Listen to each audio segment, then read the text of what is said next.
Hello students, आप बहुत ज्यादा कंफ्यूज होंगे इस बात को लेकर के कि अब जब आपकी ग्रेजुएशन हो चुकी है, आपकी लाइफ की पहली डिग्री आपके हाथ में है। अभी अभी कुछ दिन पहले अगर हम बात करें तो फाइनल ईयर के रिजल्ट्स राजस्थान यूनिवर्सिटी ने अनाउंस किए हैं। उसके बाद अब आपके सामने क्वेश्चन मार्क होता है कि आगे क्या करें। तो आगे कुछ करने के लिए एक सबसे बेस्ट और जो सदाबहार ऑप्शन कह सकते हैं हम कि सबसे कॉमन जो ऑप्शन है वो है एमकॉम। स्टूडेंट्स, एमकॉम को लेकर के आपके माइंड में बहुत ज्यादा कंफ्यूजन रहता है कि किस तरह से हम एमकॉम के फॉर्म्स फिलअप करें।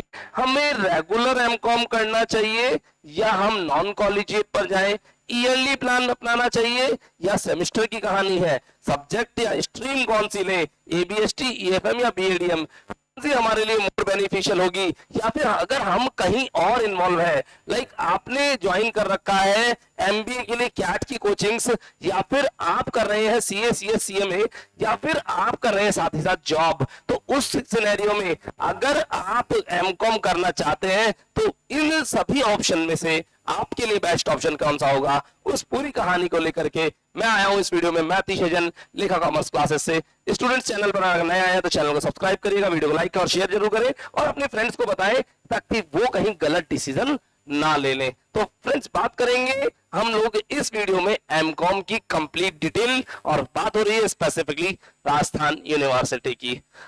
बता दो अभी तक आप लोगों ने क्या किया, थोड़ा डिटेल में बात करेंगे तो हल्का सा इस में बात कर लेते हैं। आप लोगों ने स्टूडेंट्स या तो किया होगा बीकॉम पास कोर्स, या फिर आपने किया होगा बीकॉम ऑनर्स, और आप हो सकते हैं किसी अदर स्ट्रीम से, या फिर बीबीए या बीए ओनली आर्ट्स से हो। आप इन सभी स्ट्रीम से होते हैं तो देखिए फर्क क्या है इन सब में।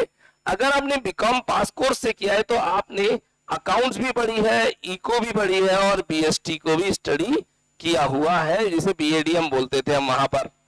लेकिन अगर आप बीकॉम ऑनर्स से थे तो ऑनर्स में या तो आप केवल एबीएसटी से होंगे, या आपने ईएफएम पढ़ी होगी, या बीएडीएम पढ़ी होगी। मेरे कहने का मतलब ऑनर्स के अंदर स्ट्रीम आपको सिलेक्शन बीकॉम में ही करना पड़ता था, यानी बीकॉम फर्स्ट ईयर जब आपने किया तभी आपको स्ट्रीम सेलेक्ट करना पड़ा, आप एबीएसटी, एफएम या बीएडीएम से कर रहे हैं। लेकिन पास कोर्स में ऐसा कोई सिलेक्शन नहीं था। आप कॉमनली तीनों साल अकाउंट्स, इकोनॉमिक्स और बिजनेस एडमिनिस्ट्रेशन पढ़ते आए हैं। बट अब आपको करना है सब्जेक्ट का स्पेशलाइजेशन। अगर स्पेशलाइजेशन की बात करें, और बी थोड़ा सा इधर चलता हूं, बीबीए में आपने मैनेजमेंट की कहानियां सीखी और बीए तो अपना आर्ट्स का एरिया था ही था। अगर इन सभी की बात करें तो अब आप करना चाहते हैं कॉमर्स का स्पेशलाइजेशन, तो आपको जाना पड़ेगा एमकॉम की तरफ। फ्रेंड्स, मैं इस एमकॉम की वैल्यू बताना चाहूंगा। आप में से कई बच्चे एमकॉम को बड़ा लो कैटेगराइज्ड एनालाइज करते हैं। जी नहीं फ्रेंड्स, बिल्कुल भी एमकॉम को लो एनालाइज ना करें, बिकॉज ये है मास्टर्स की डिग्री, और सबसे सस्ते में बोले तो कम टाइम में और कम पैसे का इन्वेस्टमेंट करते हुए, और सबसे ज्यादा इंपॉर्टेंट कम एफिशिएंसी लगाते हुए सबसे इजी गोइंग में जो डिग्री आने वाली है वो है एमकॉम। और यहाँ पर पैसा कम लगता है, इसलिए आप थोड़ा सा लो कैटेगराइज मानते हैं। बट फ्रेंड्स, जब आप कभी इंटरव्यूज के लिए जाएंगे या फिर आपको गवर्नमेंट एग्जाम्स के फॉर्म फिलअप करने होंगे, तब एमकॉम की डिमांड की जाएगी। आपकी एमकॉम होनी चाहिए, मास्टर्स होनी चाहिए। कई स्टूडेंट्स केवल बीकॉम के बाद या तो सीए, सीएस, सीडब्ल्यूए कर लेते हैं, या सीडब्ल्यू यानी सीएम है ना, और या फिर एलएलबी में एंट्री मार लेते हैं। स्टूडेंट्स, ध्यान रखिएगा, इनमें से कोई भी डिग्री मास्टर्स की डिग्री नहीं है, और जहां कहीं मास्टर्स की डिग्री की रिक्वायरमेंट आई वहां ये एमकॉम ही आपका साथ निभाएगा। तो मैं जरूर कहना चाहूंगा, कुछ भी करें ना करें, अगर आप किसी भी स्ट्रीम में अपनी मेहनत कर रहे हैं, पूरा फोकस वहीं रखिएगा, लेकिन साथ में एमकॉम जरूर करें। एमकॉम करने के लिए बहुत कम पैसे, बहुत कम एफिशिएंसी और बहुत कम टाइम की नीड है, और आपके पास मैं कहूं फ्री में बिल्कुल कम एफिशिएंसी में अगर एक मास्टर्स की डिग्री मिल रही है तो क्यों ना लें। तो प्लीज वो जरूर करिएगा एमकॉम। और एमकॉम के लिए कहां और कैसे किया जा सकता है मैं हल्का सा बताना चाहूंगा। सबसे पहला ऑप्शन राजस्थान यूनिवर्सिटी। कई बच्चे कहते हैं हम कॉमर्स कॉलेज से एमकॉम करना चाहते हैं, महारानी से एमकॉम करना चाहते हैं। स्टूडेंट्स, नॉलेज के लिए बताना चाहूंगा, कॉमर्स कॉलेज और महारानी केवल बैचलर्स के कॉलेजेस हैं, ये मास्टर्स नहीं करवाते हैं, एमकॉम नहीं करवाते हैं। अगर आपको एमकॉम करना है तो you have to go for the university campus. आपकी क्लासेस यूनिवर्सिटी कैंपस में ही लगेंगी। कॉमर्स कॉलेज में मास्टर्स की कोई क्लासेस नहीं लगती हैं, महारानी कॉलेज में कोई मास्टर्स की कोई क्लासेस नहीं लगती हैं। गवर्नमेंट कॉलेज की बात कर रहा हूं, बाद में मैं आऊंगा प्राइवेट कॉलेजेस पर, तब हम बात करेंगे प्राइवेट कॉलेजेस की, पर पहले कर लेते हैं गवर्नमेंट कॉलेजेस की, क्योंकि सबसे ज्यादा वैल्यूएबल यही है। चलिए, राजस्थान यूनिवर्सिटी। राजस्थान यूनिवर्सिटी में अगर आप रेगुलर एमकॉम करना चाहते हैं तो स्टूडेंट्स उसके लिए आपके पास एक ही सिस्टम है, you have to go for the semester system.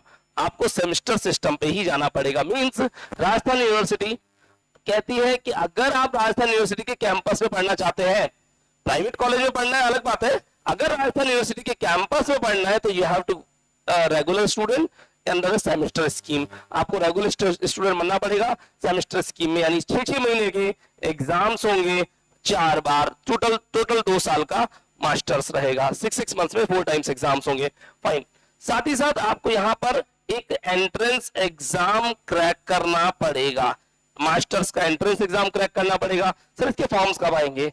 अगले कुछ दिनों में इसके फॉर्म्स आ जाएंगे, मैं आपको नोटिफाई करवा दूंगा। उसके लिए आप चैनल को सब्सक्राइब करके रखें, या फिर मेरा फोन नंबर 9983912345 इस नंबर पे मुझे व्हाट्सएप कर दीजिए। MCom entrance form question mark लिख करके जो पूछना चाहते हैं पूछिए इसी नंबर पे, मैं आपकी हेल्प जरूर करूंगा। तो फ्रेंड्स, अगर हम बात करें आपको एंट्रेंस एग्जाम देना पड़ेगा, उसके लिए मैं बताना चाहूंगा कि राजस्थान यूनिवर्सिटी जब एंट्रेंस के फॉर्म्स निकालती है तो आपको पहले फॉर्म भरने से पहले सेलेक्ट करना पड़ता है, आप एबीएसटी में जाना चाहेंगे, आप बीएडीएम में जाना चाहेंगे, या आप ईएफएम में जाना चाहेंगे। 3 ऑप्शन आपके पास है। आपको फॉर्म भरने से पहले सेलेक्ट करना पड़ेगा। लाइक मेरा इंटरेस्ट बीएडीएम में है, लेकिन लग रहा है कि मैं बीएडीएम का एंट्रेंस एग्जाम अगर क्रैक नहीं कर पाया तो, क्योंकि एंट्रेंस एग्जाम्स के क्रैक होने के बाद आती है यूनिवर्सिटी की लिस्ट, और उस लिस्ट में मान लीजिए यूनिवर्सिटी के पास 60 सीट्स हैं, तो ऊपर के जो 60 बच्चे हैं, 60 स्टूडेंट्स हैं, उनको यूनिवर्सिटी एडमिशन दे देगी, काउंसलिंग के लिए बुला लेगी। तो मान लीजिए मैं बीएडीएम का एंट्रेंस फॉर्म मैंने भरा है, लेकिन मुझे लग रहा है कि यहाँ चोट हो सकती है, मेरा बीएडीएम में सिलेक्शन नहीं हो, तो मुझे 2 फॉर्म फिलअप करने पड़ेंगे, बीएडीएम का भी और ईएफएम का भी। या फिर मैं एबीएसटी और ईएफएम में इंटरेस्टेड हूं तो मैं एबीएसटी और ईएफएम दोनों का फॉर्म भरूंगा। तो स्टूडेंट्स पहले सोच लीजिएगा कि फॉर्म भरने का चार्ज लगभग 1000 रुपीज लगता है। इस साल का क्या रहेगा वो आपको मैं जब आएंगे फॉर्म्स तो नोटिफिकेशन के साथ इन्फॉर्म करूंगा। 1000 रुपीज पर फॉर्म। अगर आप एबीएसटी का भर रहे हैं तो 1000 रुपीज लगेंगे, ईएफएम का भर रहे हैं तो 1000, और तो यूनिवर्सिटी 2000 रुपीज और 2 बार फॉर्म भरने के, और तीनों का भर रहे हैं तो तीसरे के लिए भी 1000 रुपीज, और तीनों के अलग अलग एंट्रेंस एग्जाम्स के लिए आपको 3 फॉर्म्स अलग अलग फिल करने पड़ सकते हैं। तो इस तरह की इन्फॉर्मेशन इस साल आने की उम्मीद है, मैं बताना चाहूंगा। और उसके बाद आपको राजस्थान यूनिवर्सिटी के में रेगुलर स्टूडेंट्स सेमेस्टर स्कीम में एडमिशन मिल जाएगा, ऐसा कुछ। ठीक है, पिछली बार ऐसा भी किया था एक बार कि पहला फॉर्म भर रहे हैं 1000 रुपीज लगेंगे, और फिर एक ही स्टूडेंट नीचे के फॉर्म भर रहा है तो उसके लिए 300 या 500 रुपीज एडिशनल लगता चला जाएगा आप जितने फॉर्म भरेंगे। तो ऐसा भी कुछ स्कीम आ सकती है, वो डिपेंड करता है जब जो इन्फॉर्मेशन आएगी। तो एक तो रहा राजस्थान यूनिवर्सिटी रेगुलर। दूसरा ऑप्शन, सर मैं रेगुलर तो करना है लेकिन मुझे सेमेस्टर नहीं करना। तो देखिए बच्चों, सबसे पहले मैं क्लियर करना चाहूंगा सेमेस्टर और ईयरली स्कीम में difference. Rajasthan university MCom semester से भी कराती है और ईयरली से भी कराती है। अगर आपको आरयू कैंपस में एडमिशन लेना है तो RU campus only semester scheme ही करवाता है और एंट्रेंस एग्जाम भी देना पड़ेगा। एग्री? अगर ईयरली स्कीम कराना है तो आरयू से आपको या तो आप नॉन कॉलेजिएट स्टूडेंट की तरह कर सकते हैं या फिर किसी प्राइवेट कॉलेज से कर सकते हैं। प्राइवेट कॉलेज बोले तो जयपुर में जितने भी प्राइवेट कॉलेजेस हैं, जैसे आप बात करें सुबोध, परिष्कार, पोद्दार, कनौड़िया, ये सब प्राइवेट कॉलेजेस भी हैं। तो बच्चों प्राइवेट कॉलेज क्या करवा रहे हैं मैं आपको इतना सा बताना चाहूंगा। सर इसमें से बेटर क्या है, पहले तो ये बता दीजिए।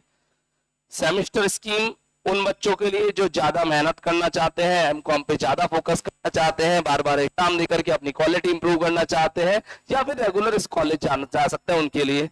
जो स्टूडेंट्स फोकस कहीं और लगा के बैठे हैं, लाइक जॉब कर रहे हैं या फिर सीएमए कर रहे हैं, या फिर उन्होंने कहीं और कुछ ही कोर्स पे अपना दिमाग लगा रखा है, तो please you should not go for the semester scheme, you should go for the yearly scheme। आपको yearly scheme पे जाना चाहिए।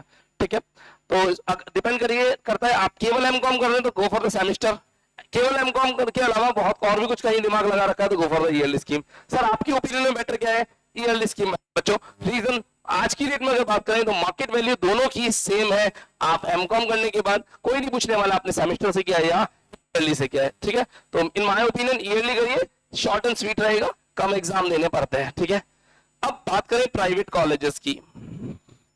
ये प्राइवेट कॉलेजेस, जितने भी प्राइवेट कॉलेजेस हैं, आपको हर कॉलेज पे अलग अलग पूछना पड़ेगा। कुछ कॉलेज सेमेस्टर स्कीम से करवाते हैं, कुछ कॉलेज ईयरली स्कीम से करवाते हैं, कुछ कॉलेज दोनों से करवाते हैं। तो डिपेंड करता है आप कॉलेज में एडमिशन लेते हैं। अगर मैं पास के कॉलेज की बात करूं, कनौलिया कॉलेज, कनौलिया केवल सेमेस्टर से करवाता है ना? मैं परिष्कार कॉलेज की बात करूं, परिष्कार ईयरली से करवाता है। तो अलग अलग कॉलेज अलग अलग तरीके से करवाते हैं। तो आपका डिपेंड करता है आप किस कॉलेज में एडमिशन लेना चाहते हैं। सर मुझे किसी कॉलेज में एडमिशन नहीं लेना, मुझे तो प्राइवेट करना है, तो मुझे क्या करना पड़ेगा? अगर आपको केवल प्राइवेट यानी नॉन कॉलेज स्टूडेंट आप एमकॉम में एडमिशन लेना चाह रहे हैं, तो बच्चों बहुत सबसे अच्छा ऑप्शन यही बताता हूं मैं, सबसे अच्छा ऑप्शन है नॉन कॉलेज स्टूडेंट के लिए। आपके पास एक तरीका है कि आप दिवाली के आसपास, बोले तो नवंबर मंथ, अक्टूबर मंथ के आसपास एग्जामिनेशन फॉर्म आएंगे आरयू के, उन एग्जाम फॉर्म को फिलअप करिएगा, फीस लगेगी लगभग 4000 रुपीज, और आप अपना एग्जामिनेशन फॉर्म फिलअप करके as a non college student अपना एग्जाम कवर अप करते हैं। सर इसमें सब्जेक्ट्स कितने होते हैं? सब्जेक्ट्स सब बच्चों डिपेंड करता है आप स्ट्रीम कौन सी लेते हैं। सबसे पहले तो मैं अगर स्ट्रीम की बात करूं तो हमारे पास 3 स्ट्रीम्स अवेलेबल है, एबीएसटी, ईएएफएम और बीएडीएम। कंप्लीटली डिपेंड करता है आपका इंटरेस्ट किस में है। आप अकाउंट्स और टैक्सेशन वाले एरिया में इंटरेस्ट रखते हैं, आप इकोनॉमिक्स और financial management, management accounting, business busting में इंटरेस्ट रखते हैं तो ईएफएम। आपको थ्योरेटिकल एस्पेक्ट चाहिए तो बिजनेस एडमिनिस्ट्रेशन ले सकते हैं। इन माय ओपिनियन अगर आप बहुत मेहनत करना चाहते हैं, हैवी ट्यूशन ले सकते हैं तो गो फॉर द एबीएसटी। आप रिलैक्स जोन में देना चाहते हैं तो ईएफएम। आप बिल्कुल नहीं पढ़ना चाहते हैं तो बीएडीएम। तीनों का ऑप्शन है ना। लेकिन इन माय ओपिनियन अगर मैं बात करूं तो EFM is the best one option, because इसकी मार्केट वैल्यू भी है फाइनेंस की फील्ड में, और इसमें मेहनत भी कम करनी पड़ती है, और ट्यूशंस की भी बहुत ज्यादा रिक्वायरमेंट नहीं पड़ती। स्टूडेंट मैं सबसे पहले कहूंगा किसी भी स्ट्रीम को ज्वाइन करो तो ये देख लेना मार्केट में टीचर आपको सपोर्ट कर रहे हैं या नहीं कर रहे हैं, क्योंकि कोचिंग इंस्टीट्यूट बहुत कम अवेलेबल है, बुक्स बहुत कम अवेलेबल है, नोट्स बहुत कम अवेलेबल है, गेस्ट पेपर्स नहीं आते मार्केट के अंदर, टीचर सपोर्ट भी नहीं करते। इवन मैं भी ज्यादा सपोर्ट नहीं करता हूं। तो मैं भी अगर बात करूं तो मैं आपको मैं आपको डायरेक्टली कहना चाहूंगा गो फॉर द ईएफएम ओनली। तो sir in your opinion best option क्या है? EFM, yearly scheme, non collegiate, ये मेरी ओपिनियन में सबसे बेस्ट ऑप्शन है। सर सब्जेक्ट किसमें कितने आएंगे इसके अंदर? 2 साल होता है, पहले साल को एमकॉम प्रीवियस बोला जाता है, दूसरे साल को एमकॉम फाइनल बोला जाता है। जो एमकॉम प्रीवियस में उसको आपको 4 सब्जेक्ट्स हैं, एमकॉम फाइनल में 5 सब्जेक्ट हैं। टोटल मिला के ईयरली स्कीम में आपको 9 सब्जेक्ट्स का एग्जाम देना है 2 साल में। 9 पेपर क्लियर करिए और सब कुछ आसानी से कवर अप होगा। बुक्स कौन सी लानी है, 1 वीक सीरीज कौन सी लानी है, इंपॉर्टेंट क्वेश्चंस कहां से मिलेंगे, ट्यूशन एंड कोचिंग्स का क्या करना है, इन सभी बातों के लिए मेरे साथ कॉन्टैक्ट करें। मेरे फोन नंबर 9983912345। अगर कॉलेज रिगार्डिंग कोई कंफ्यूजन है या अभी भी कोई कंफ्यूजन रह जाता है कि सर मुझे क्या करना चाहिए और क्या नहीं, तो प्लीज कॉल करिएगा इस नंबर पे, या फिर मेरे से मुझे व्हाट्सएप भी कर सकते हैं। Thank you students. लेखा कॉमर्स क्लासेस से मैं अतिशय जैन। स्टॉप, जल्दी हो। हाँ, गिव मी